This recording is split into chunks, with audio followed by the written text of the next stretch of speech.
na po siya, guys. Let's eat.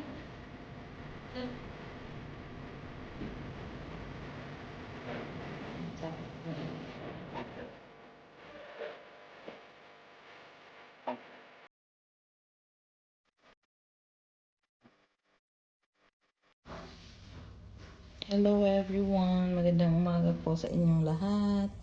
Ngayong umaga is magluluto tayo ng ginisang sardinas. Yun yung agahan namin. Ito yung ingredients natin, guys. Kamatis, onion, bell pepper, bawang, at saka luya. And of course, yung dalawa nating Lego sardines and lettuce. Actually, cabbage talaga sana yung pinaplano kong ihalo. Pero wala na kaming cabbage. Ang natira is yung lettuce. Yun na lang yung ihahalo ko kaysa naman sa masira. Masasayang siya, diba? So, gawa natin siya ng paraan para wag masayang. Lalo na ngayong pandemic, kailangan nating magtipid, gumawa ng paraan para makasurvive sa panahon ng ganitong pandemya. So, let's start na, guys, sa pagluluto para sa agahan natin today. Ayan, pinainit ko na yung kawali. May oil na siya. May olive oil na yan dyan. So, first na ilalagay natin is yung bawang. Bawang yung ilalagay natin. Unang-una is yung bawang. Gusto ko sa bawang, guys, is yung medyo golden brown siya.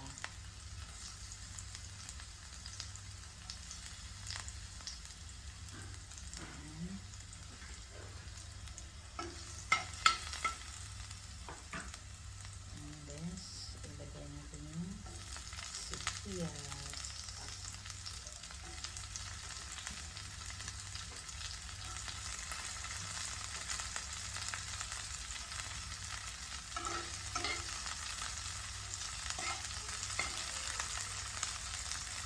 Isutay lang natin siya hanggang mag-golden brown yung ating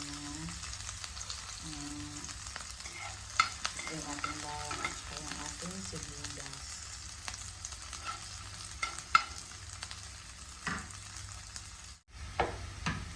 Next po is yung ating kamatis.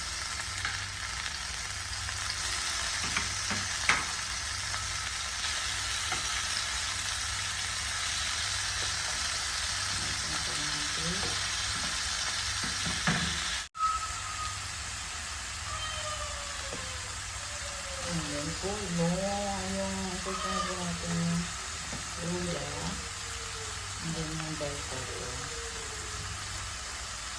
Gusto ko nilalagyan yung maraming sahog yun. Kaya ako yung nagluluto. Gusto ko maraming sahog. So, antayin lang natin medyo maluto. Gusto ko yung maluto yung kamatis. Yung mag-water na yung kamatis. Gusto ko yung ganyan. Saka natin ilulunod yung ating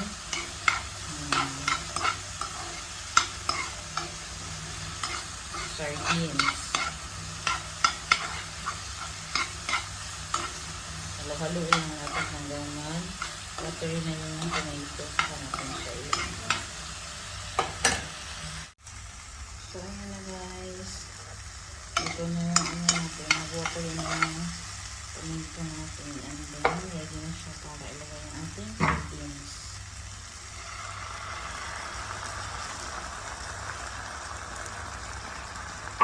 Dalawa yung niluto ko ngayon kasi bibigyan ko yung kasama namin. Kasi sabi niya wala daw siya ulam.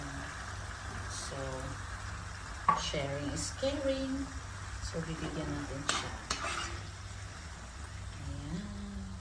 Ayan natin sardines. Ang bango-bango, guys. Sira na naman yung jeta ko, diba?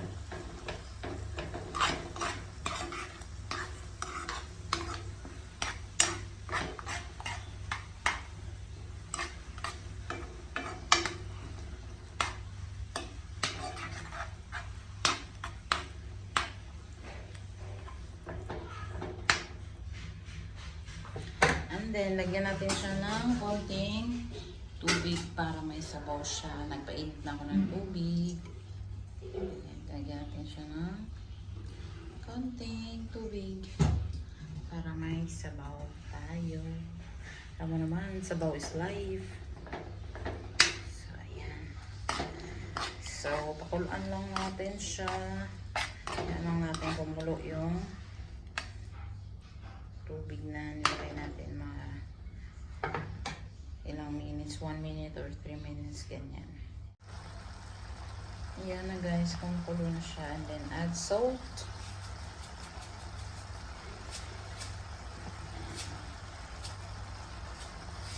And black pepper para sa mas masarap na lasa.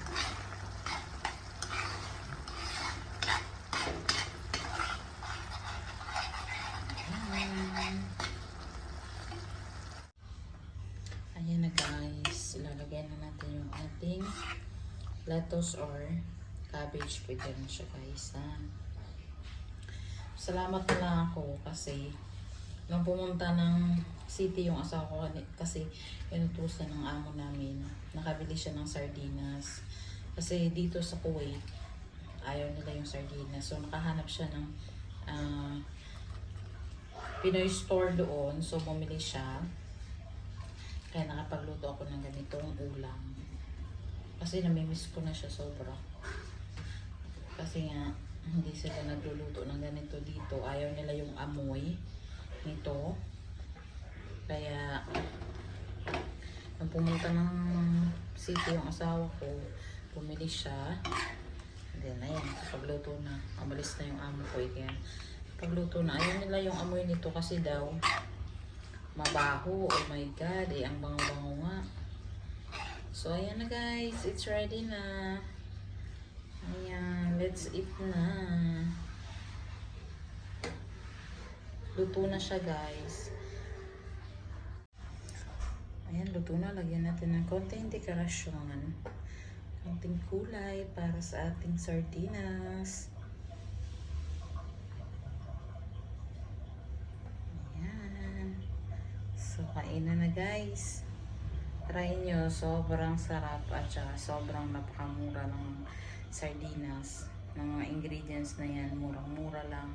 Abot kaya ng bulsa. Lalo na sa mga nanay na nagpa-budget dyan. Kaya, perfect na perfect. Pasok sa banga yung budget niyan guys. Stay healthy and God bless.